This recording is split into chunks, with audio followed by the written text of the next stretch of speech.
This is the news at 10. Live from Channels Television. Reporting tonight, Melinda Akilami.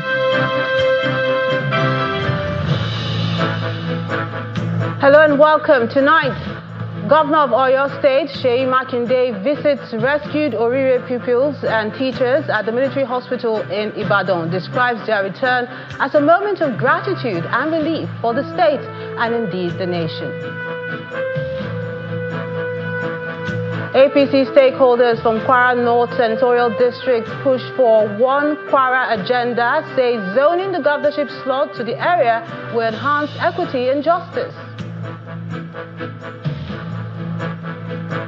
Residents of Edo State go to the poll to elect chairmen and councillors across the 18 local government areas.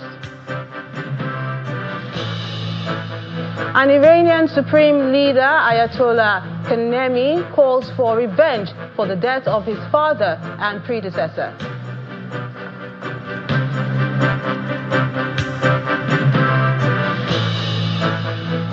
On sports news tonight, Linda Noskova wins her maiden Grand Slam title as she becomes the third Czech women's Wimbledon champion in 4 years.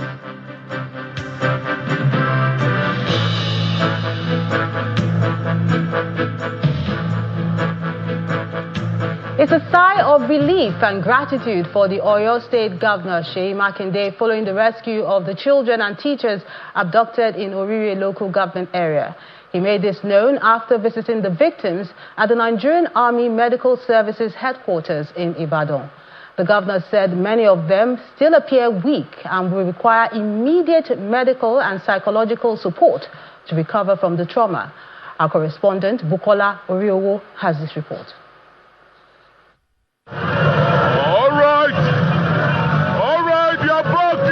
Relief and jubilation greeted residents of Oyo State on Friday evening as news broke that the teachers and students abducted from schools in Jawata and Ahuru Esiele communities in Orire local government area on the outskirts of Ogomosho had finally regained their freedom.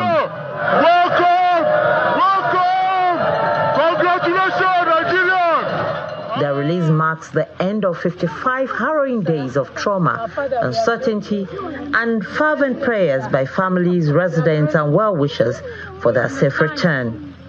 The school children and their teachers had been snatched from their schools by armed men and held captive for nearly 2 months, with the abductors reported to have made some demands. In response, government at all levels intensified efforts to secure the victims' release. Security agencies established operational bases around the Old Oyo National Park, where the kidnappers were believed to be hiding with their captives. Meanwhile, life in Ahuru Esiele came to a standstill. Homes were deserted, schools were shut, and families endured weeks of fear and uncertainty as they waited for news of their loved ones.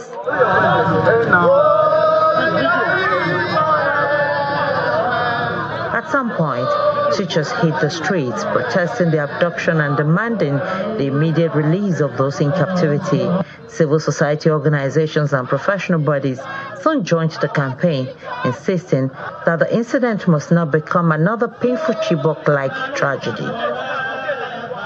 Governor Seyi Makinde repeatedly assured residents that with the collaboration of governments at all levels and security agencies, the victims will be rescued. The response at this time should be to pull together, allow the government to see this through. I can give you the assurance that our children and their teachers, by the grace of God, will return safely. Despite those assurances, the Nigerian Union of Teachers declared an indefinite withdrawal of services.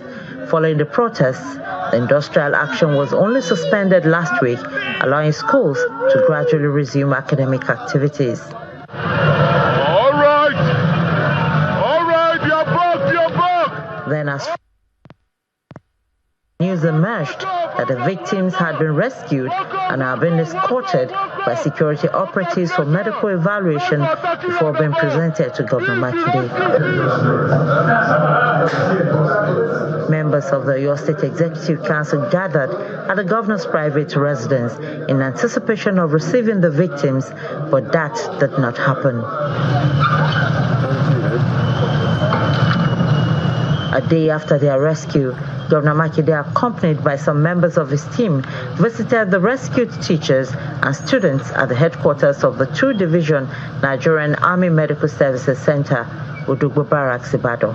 He congratulated them on their freedom and assured them of the state government's unwavering support. I'm just very happy. The children are back. All of them, the 39 of them. Also, 5 of the 7 teachers. So we give glory to God, and we say thank you to our troops, the officers and men. We lost some officers and part of our troops as well. So all the families that have lost loved ones in this whole process, we want to assure them that their loved ones will not have died in vain. So I'm extremely happy.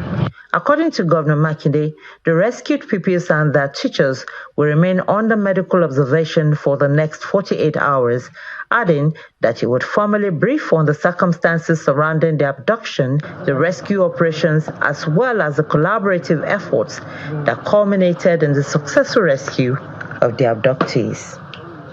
Bukola Oriowo, Channels Television News. Meanwhile, the Lagos State Governor Babajide Sanwo-Olu has commended the successful rescue operation, describing it as a major victory in the fight against insecurity. In a statement issued by his special advisor on media and publicity, Mr. Boyega Akoshile, the governor said it demonstrates the current administration's steadfast commitment to safeguarding lives and addressing security challenges in the country. The governor further praised the coordinated efforts of all security agencies involved in the mission, while extending his appreciation to the Oyo State government for its pivotal role in ensuring the victims' safe return. This sentiment has been echoed by the 2027 presidential candidate of the Nigeria Democratic Congress, Mr. Peter Obi, who declared the rescue worthy of thanksgiving. In a statement shared on his X handle today, Mr. Obi expressed joy over the rescue and commended the personnel and stakeholders involved. He emphasized the urgent need to strengthen Nigeria's security architecture, asserting that no child should ever be subjected to the trauma of kidnapping.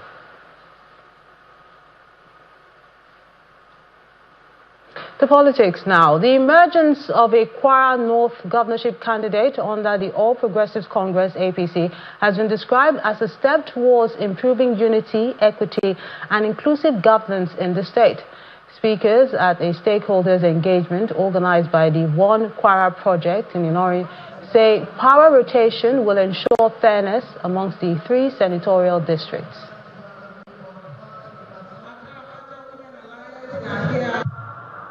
A power cannot be static on one constituency or one senatorial district.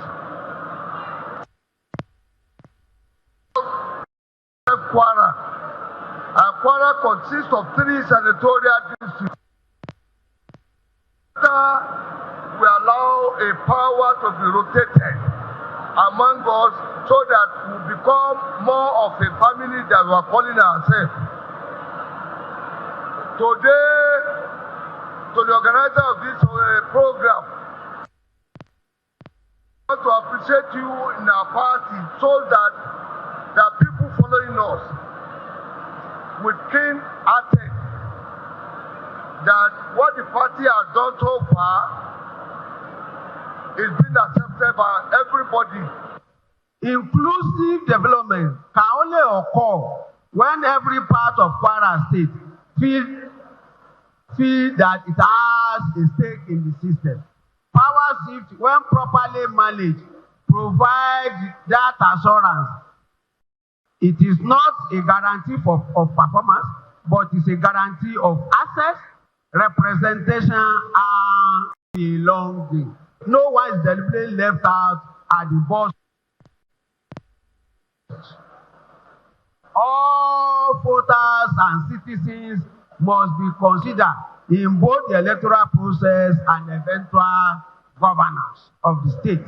There should be no discriminatory policy in place designed to disenfranchise anyone, especially women, youth, and other marginalized groups or geographical zones. In Edo State, voting has taken place across the 192 wards to elect chairmen and councillors for the 18 local government areas. The governor, Monday Okpebolo, has described the exercise as peaceful and well organized, while an election observer says the polls were conducted without any major breach of the electoral laws. The near-empty streets and shops around the popular New Benin markets in Benin City on a Saturday morning provides the first indication that residents are observing the restriction of movement as Edo State holds its 2026 local government council elections. Across the state's wards, eligible voters turn out to elect chairmen and councillors for the 18 local government areas. At the Dokolo Secondary School, Ward 7 in Oedo local government area, voting commences early as electoral officials attend to voters in an orderly atmosphere.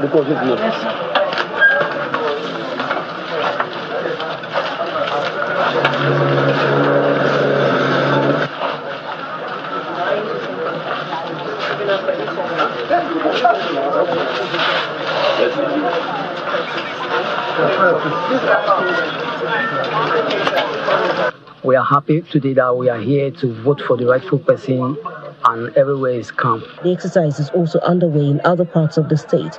In Edo North, former Deputy Governor of Edo State Philip Shaibu cast his vote alongside other residents.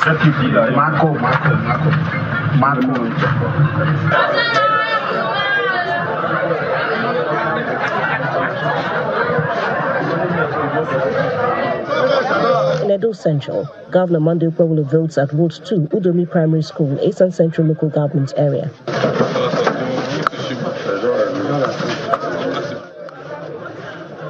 The governor describes the exercise as peaceful, well organized, and says the turnout of voters reflects the people's commitment to grassroots democracy. The election is going on peacefully, and the turnout is very high. You can see what is happening here now too. This is demonstration of grassroots politics, and by the grace of God, a winner must emerge today. An independent election observer, the executive director of the Initiative for Awareness of Civic Education for Citizens, Comrade Fidelis Wonke, says the process has been peaceful, with no major breach of the electoral laws recorded. We've gone around, we've been at Igwebe local government, Isha Central, and from the views and things, the area we went to see, to observe, everywhere has been very peaceful. The local government council elections are conducted by the Edo State Independent Electoral Commission, with security personnel, election observers, and journalists deployed across the state to monitor the process. After days of interrogation, the Economic and Financial Crimes Commission, EFCC, has released the People's Democratic Party governorship candidate in Taraba State, Emmanuel Bacha, on administrative bail. The former senator was reported to have been in the custody of the anti-graft agency after honoring an invitation from the commission.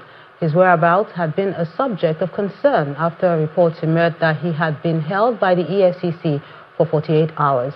A statement issued by his special assistant on media, Joshua Yohana, confirmed that the former lawmaker has returned home after fulfilling the conditions attached to his administrative bail. In part two, after the break, lawyers across the country prepare to vote electronically to elect a new president and national officers of the Nigerian Bar Association next week. That's in a moment. Please stay with us.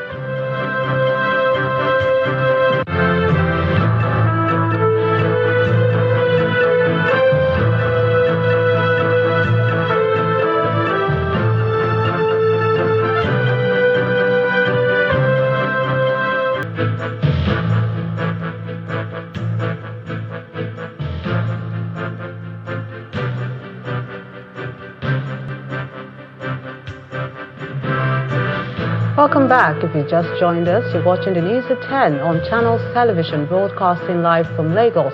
A reminder of our top stories. Governor of Oyo State, Seyi Makinde, visits rescued Orire children and teachers at the military hospital in Ibadan, describes their return as a moment of gratitude and relief for the state and indeed Nigerians. APC stakeholders from Kwara North Senatorial District push for one Kwara agenda, say zoning the governorship slot to the area will enhance equity and justice. Residents of Edo State go to the poll to elect chairmen and councillors across the 18 local government areas of the state. An Iranian supreme leader, Ayatollah Khamenei, calls for revenge for the death of his father and predecessor.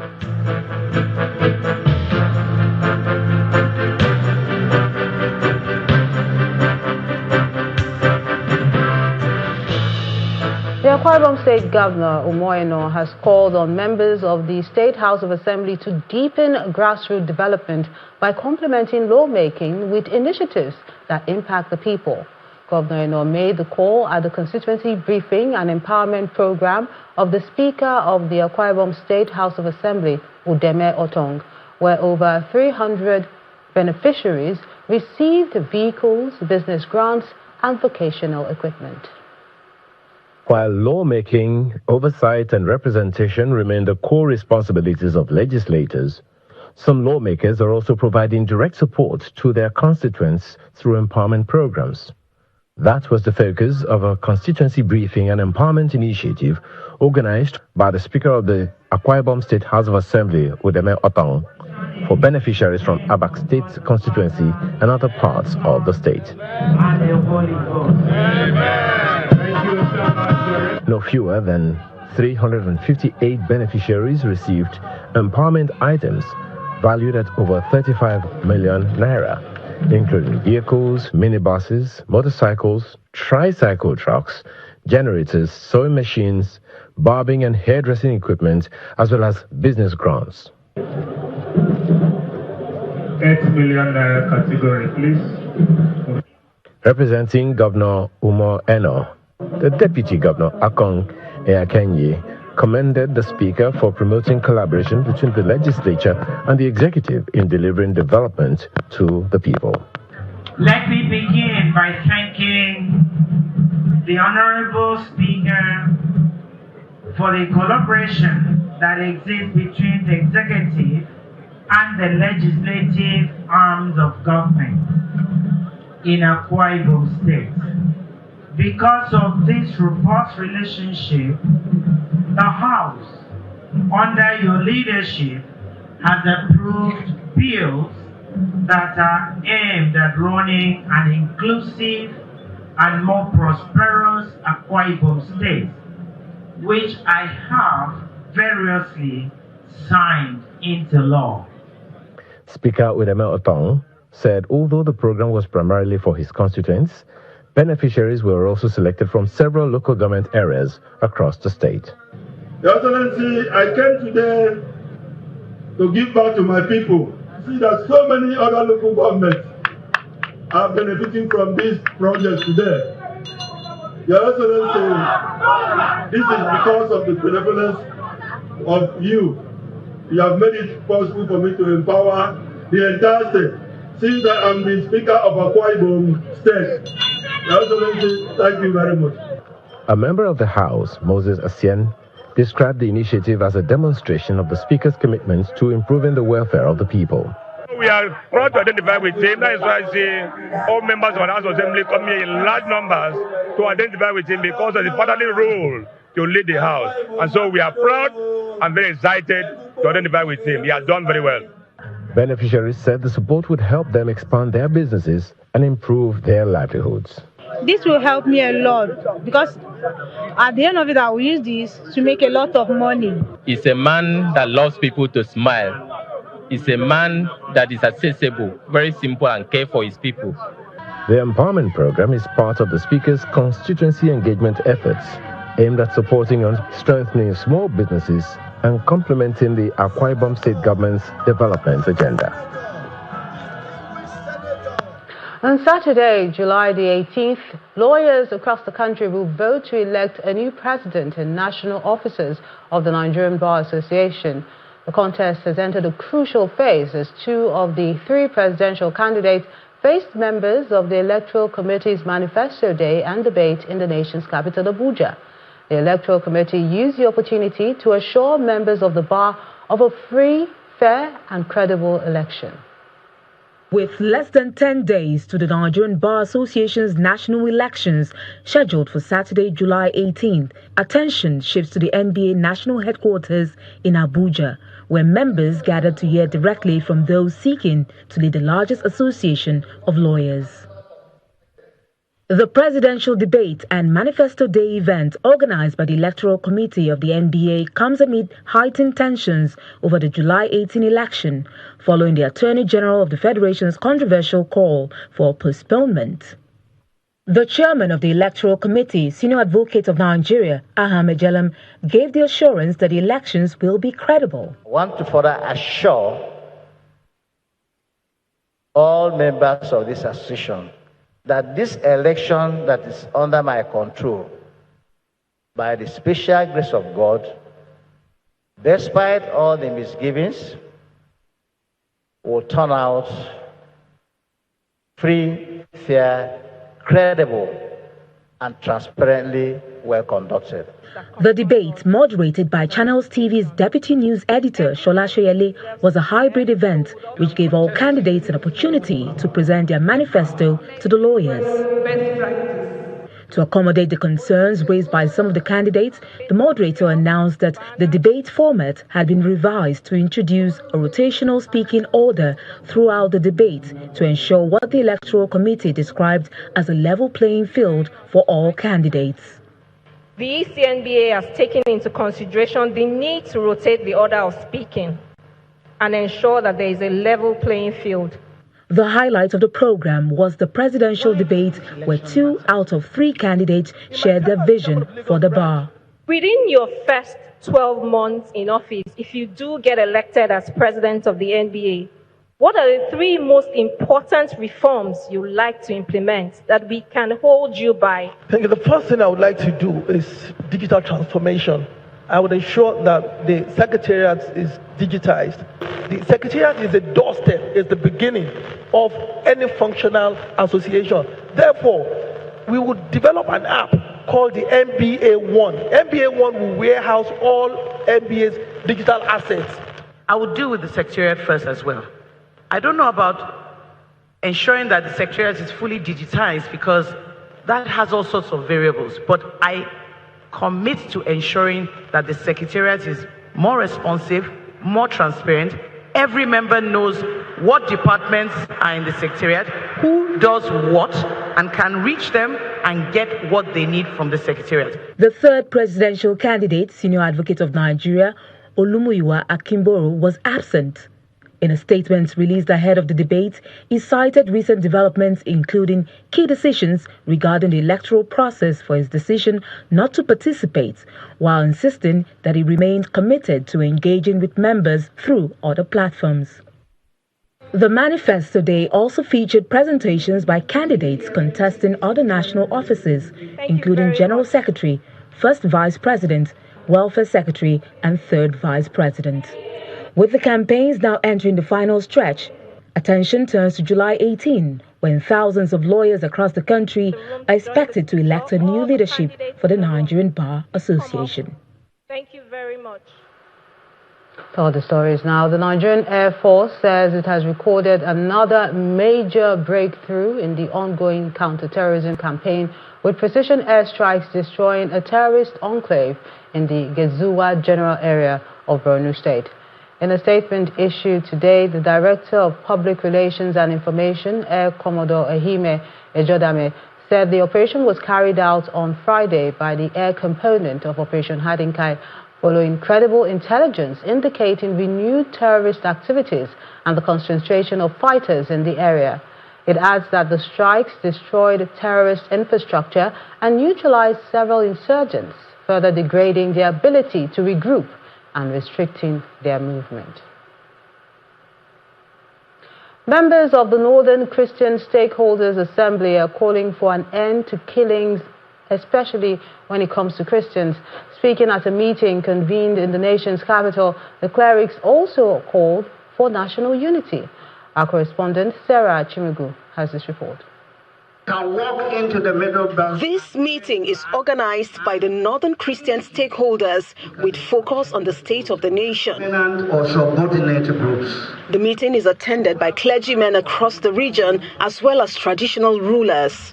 We need to go back to history. The security situation in the country and the need for national unity and shared prosperity amidst insecurity dominates the conversation.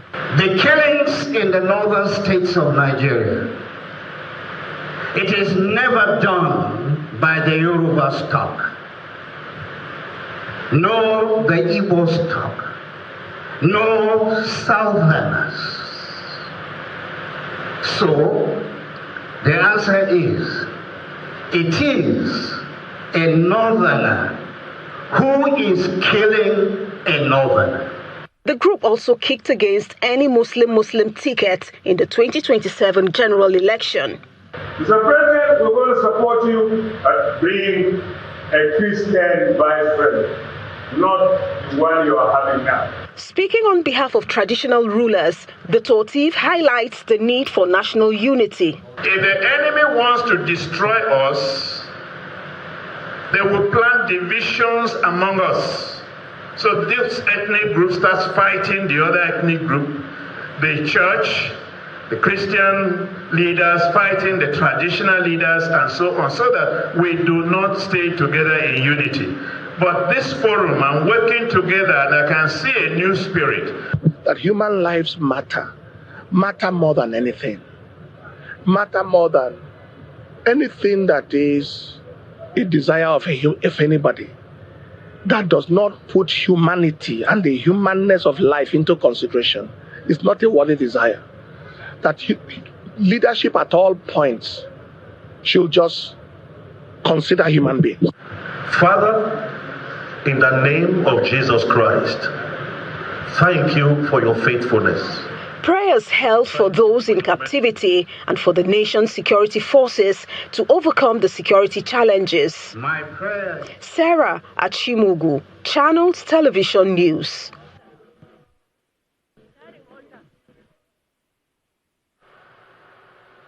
Still ahead on the news at 10, Nigeria's foreign exchange reserves rise for the 9th consecutive week to a fresh 15-year high of $51.74 billion despite CBN's intervention in the foreign exchange market. That's in a moment. Join us again.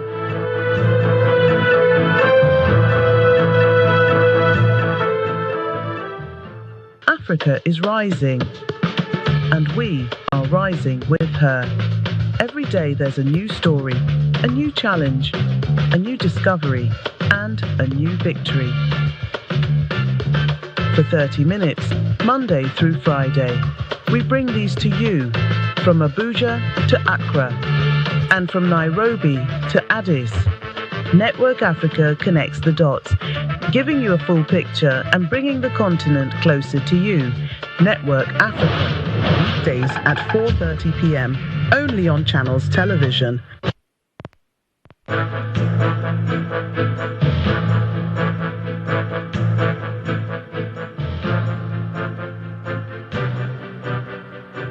Welcome back. The Lagos State government has declared a major shift in the management of fever, announcing that only about 5% of cases in the state are caused by malaria. This was made known by the Commissioner for Health, Professor Akwa Ibom, at the dissemination meeting of the Immunization Plus and Malaria Progress by Accelerating Coverage and Transforming Services Impact Project in Ikeja, Lagos. The Society for Family Health. Medical practitioners in the public and private sectors converge on Ikeja area of Lagos to deliberate on the achievement of the World Bank Impact Project called Immunization Plus and Malaria Progress by accelerating coverage and transforming services. The project, implemented in Lagos State by the Ministry of Health and its partners, has strengthened malaria prevention, diagnosis, treatment and immunization services across all 20 local government areas and 37 local council development areas in the state. More than 978,000 malaria cases were treated across public and private health facilities in Lagos State in 2025, while some state investments in surveillance, diagnosis, and case management continue to improve health outcomes. The Society for Family Health, our mission is not to replace the health system, but rather to contribute as a technical assistance to stronger health system, working with government, working with communities, and working with private sector. Managers of the Lagos Malaria Elimination Program highlight the success story of the impact project in the state. Data-driven intervention. There was no piece of work that you did that was not evidence-driven. You gather data and inform what should be done, when it should be done, who we should target, and all that. The evidence, methodologies, and partnership established over the last few years provide a blueprint for future health investment in Nigeria. The World Bank remains steadfast in its dedication to strengthening health systems across Africa. In his technical presentation, a renowned malaria researcher, Professor Wellington Oyibo, said studies confirmed that malaria test positivity among fever patients in Lagos was approximately 5%, while microscopy findings showed only about 2.4% positivity. And what we saw overall was, in 5 months, was 5% test positivity rates across the health facility, and 2.4% by microscope. Because of the collective efforts and the determination of governments, Lagos State has been brought into this pedestal, which is unarguable. The State Commissioner for Health, Professor Akwa Ibom, warns that assumptions in clinical practice could be fatal, insisting that tests before treatment is highly needed. Our test positivity has dropped from about 60% a year and a half ago to about 5% now. And this presumptive diagnosis of malaria that we practice so readily and so easily has made us very lazy as medical practitioners. We've actually forgotten what we were taught in medical school, or what we were taught in nursing school, or in the laboratory institutions. It is important that we take a correct narrative from our patients. It is important that we examine our patients, and it is important nowadays that we conduct as good a diagnostic process as possible to actually come down to the root cause of the fever. The dissemination meeting ends with a renewed commitment by government, development partners, and healthcare stakeholders to institutionalize evidence-based malaria case management and accelerate Lagos State's journey towards malaria elimination. Staying with health issues, Gombe State has taken a major step towards expanding infrastructure and reducing the maternal and child mortality index in the state. The government has commissioned a modern health facility alongside a specialized pediatric stabilization center at the General Hospital in Deba. It's a new dawn for maternal and child healthcare delivery in Gombe State. Dignitaries, healthcare workers, and community leaders gather at the General Hospital Deba for the commissioning of 2 critical health facilities, an obstetric fistula center and a pediatric stabilization center. Representing Governor Muhammadu Inuwa Yahya, the Deputy Governor Dr. Manasseh Jatau notes that since 2019, the administration has prioritized healthcare through grassroots interventions, including establishing 24-hour clinics across all political wards.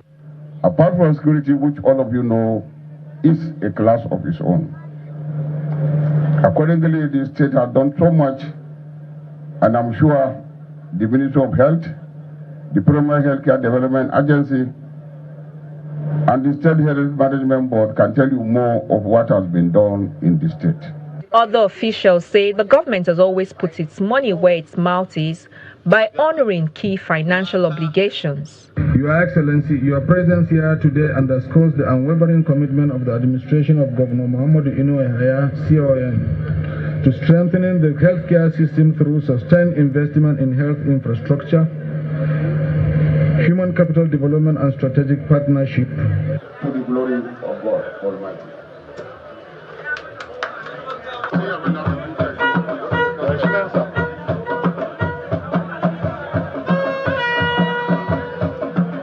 The VVF facility, backed by the United Nations Population Fund and the Norwegian government, targets Yalmatudeba local government area, identified as having the highest concentration of fistula cases in the state. The launch of the newly constructed Yalmatudeba Fistula Center signifies a bold declaration that in Gombe State, no woman should be left to suffer in silence and isolation due to a preventable and treatable birth injury.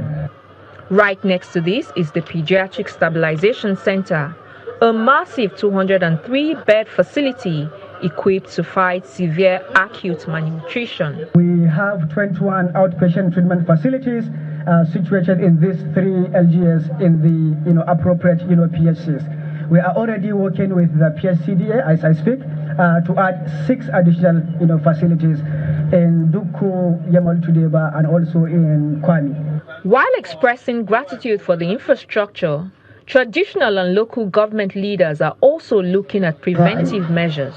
We are happy in Deba to have this kind of structures and facilities for the benefit of our community.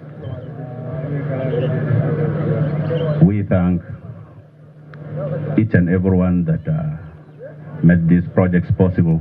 The event also features emotional testimonies from fistula survivors who are now free from stigma. We appreciate UNPFA who sponsor the treatment of women who are challenged by VVF.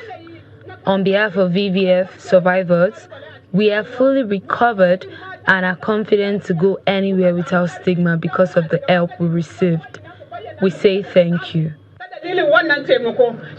The development is seen as a vital lifeline for these women and children, as observers hope to see more of such targeted partnerships across the country to improve Nigeria's healthcare delivery metrics. The Kaduna State Ministry of Health has issued an urgent public health advisory following a recent increase in diphtheria cases across some parts of the state, with children accounting for majority of infections. In a statement released today, the ministry said the outbreak has prompted to contain the disease and appealed to parents, caregivers and community leaders to take immediate preventive measures to protect vulnerable children. According to the ministry, diphtheria is a highly contagious bacterial infection that affects the nose and throat and spreads through coughing, sneezing, close physical contact with infected persons, or sharing contaminated personal items. It warns that unvaccinated or partially vaccinated children face the greatest risk of developing severe complications that could lead to death. Environmental advocates from Nigeria and beyond are applauding the hydrocarbon pollution remediation project HYPREP for visible progress in restoring polluted ecosystems and improving livelihoods in Ogoniland. This comes after a tour of HYPREP's major restoration sites by participants at the 4th annual Niger Delta Climate Change Conference, who say the project is delivering environmental and socio-economic benefits. Our correspondent, Deborah Mie Fabresima, has this report. From planting symbolic mangrove seedlings to inspecting restored shorelines, members of a civil society coalition witnessed firsthand the progress of environmental restoration being driven by the hydrocarbon pollution remediation project, HYPREP in Ogoniland. The delegation visits the mangrove restoration site in Bomu, the Center of Excellence for Environmental Restoration in Wiakara, as well as the land and underground remediation site in Ogali, where they receive detailed briefings on the ongoing interventions. For the visitors, signs of recovery are unmistakably the return of healthy mangrove forests, the revival of aquatic life, and the harvesting of periwinkles by local residents are clear indications that the remediation project is delivering tangible results. They also applaud HYPREP's livelihood initiatives, describing them as a vital component of restoring both the environment and the economic well-being of affected communities. Part of the 1.5 million mangroves that have been planted, we've seen how they have grown. Okay, and looking back at where we are coming from the time of the UNEP report in 2011, of course there is improvement. It is recognized internationally and is being monitored internationally as well. It's important obviously because of the scale of the pollution across Ogoni. It's also a model for how cleanup can be conducted across the whole of the Niger Delta region. The head of environmental remediation, Raphael Sway, reaffirms the agency's commitment to the full implementation of the United Nations Environment Programme, UNEP, recommendations. He says beyond remediation, HYPREP continues to expand interventions in healthcare, potable water supply, and other critical environmental restoration projects across Ogoniland. Across our livelihood projects, I can just say across sectors, we started with aviation members. We got and some of them have already got engagements, jobs with some aviation industries. We've done welding, we've done different varieties across the local treatment like sewing, cyber security. So we do them in phases, and they are open to everybody that is qualified. For those that would require basic knowledge to start, they are open on the website. The visit ends with a renewed commitment from the civil society organizations to deepen collaborations with HYPREP through capacity building and institutional support. Deborah Mie-Fiberesima, Channels Television News. The federal government, in collaboration with the International Fund for Agricultural Development, IFAD, has flagged off a 3 billion naira inputs and agricultural support services for farmers in Benue State. Speaking at the ceremony in Makadi, the IFAD National Program Coordinator urges the Benue State government to promptly fulfill its obligatory counterpart funding for the program to ensure that farmers get maximum support to meet their demands. Farmers benefiting from the federal government and the International Fund for Agricultural Development Program for the 2026 wet season farming are attending this conference. Officials of the International Fund for Agricultural Development, in company of the State Value Chain Development Program, arrived for the official flag-off of the program. Officials of IFAD give an overview of the program, highlighting its scope. Today is the input distribution for wet season 2026. You will recall that last year we did December, and we were happy to inform the public that farmers under this program were able to hit an average of 4.5 metric tons per hectare of rice and 35 metric tons for cassava. The program is a counterpart-funded venture between IFAD and the state government, and to achieve the targeted objectives, IFAD makes this passionate appeal to the government. I advise the farmers to make judicious use of the inputs. They shouldn't sell. They should use it on their farm, because the federal government and IFAD has invested over 3 billion for this year 2026 support to Benue State farmers, and we want to see the results, and I believe we are going to see the results. And we also encourage His Excellency, the Executive Governor of Benue State, Dr. Hyacinth, earlier to also pay the outstanding counterpart fund to the state so that we can do more. Meanwhile, the Benue State government is promising to engage relevant agencies of government. They also plan to streamline export certification processes required for exporting finished products from the state. Europe has stringent conditions for their food, processed food, to come to their country. And those have to be met. WTO, those have to be met. Our neighbors in Africa, they have their own standards. So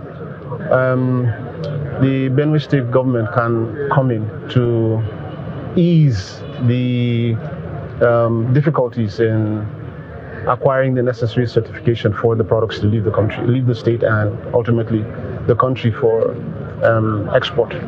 This flag-off presents farmers in the state with new opportunities to increase food production and processing, especially during the wet farming season. In Plateau State, the government has officially launched the sale of 500 truckloads of subsidized fertilizer for the 2026 cropping season, reaffirming its commitment to enhancing agricultural productivity and food security. Governor Caleb Mufwang launched the initiative in Jos South local government area, announcing that the fertilizer will be sold to farmers at subsidized rate. Our correspondent, Pierce Idabang, has this report.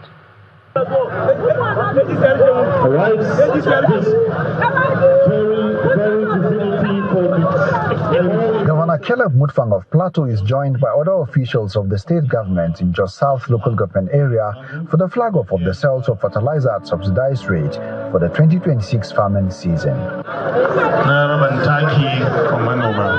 His Excellency Governor Caleb Mufwang. Governor Mufwang said the intervention is aimed at reducing the burden on farmers, encouraging increased cultivation and strengthening Plateau's position as Nigeria's food basket despite security challenges. Nigeria is looking up to Plateau people as a food basket of the nation. And by the grace of God, our enemies will not stop us from farming. They will try, but they will not succeed. The state government had procured 500 truckloads of assorted fertilizer and adopted a digital distribution process to guarantee accountability.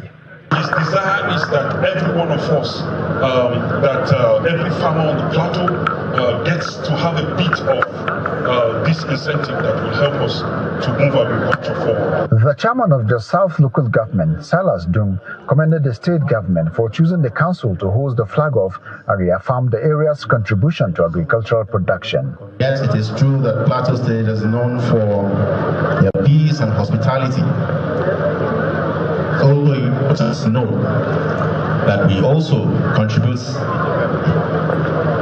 to the food basket of the nation. Once His Excellency makes... The event featured a symbolic presentation of fertilizer to selected farmers, signifying the commencement of sales across the state. Monitored before we take our leave. The DJ, please. The governor also performed the digital registration of farmers, demonstrating the electronic distribution platform designed to promote transparency, accountability, and ensure the subsidized inputs reach genuine farmers through 18 designated distribution centers. Percy Dabang, Channels Television News. Nigeria's foreign exchange reserves have climbed for a ninth consecutive week, hitting a staggering $51.74 billion as of July the 9th. According to the latest data from the central bank, the nation's external buffers rose by $217.75 billion amidst the CBN's intervention in the foreign exchange market with the injection of $80 million to manage liquidity and demand pressures. Now, despite the Apex Bank's intervention, the Naira depreciated slightly by 0.5% week on week to settle at 1,380 against the dollar.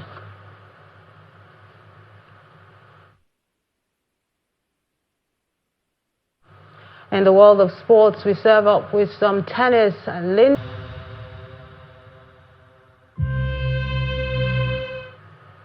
South African football has been thrown into mourning following the death of Bafana Bafana midfielder Jaden Adams, who represented his country at the ongoing FIFA World Cup. Police said Adams' body was found at a house in central Cape Town this morning. An investigation into the cause of his death is ongoing.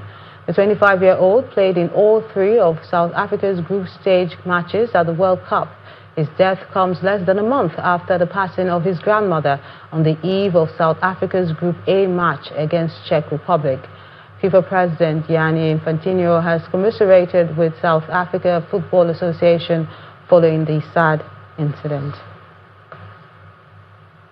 Argentina boss Lionel Scaloni has maintained that he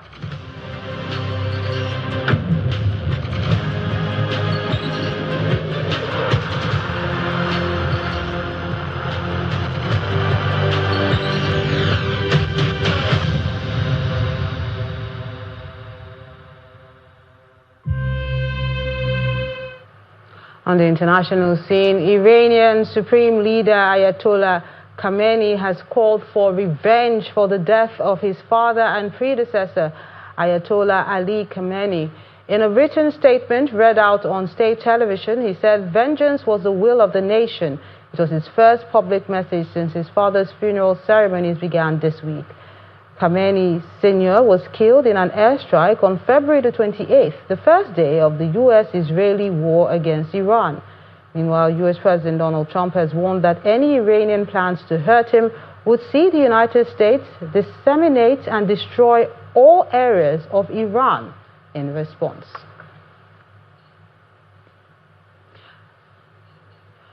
And the main news again. Governor of Oyo State, Seyi Makinde, today visited rescued Orire students and teachers at the military hospital in Ibadan, the state capital, described their return as a moment of gratitude and relief for the state and indeed Nigerians. APC stakeholders from Kwara North Senatorial District have said zoning the governorship slot to the area will enhance equity and justice. That's the news at 10 tonight. I'm Melinda Akinlami. On behalf of the team, good night.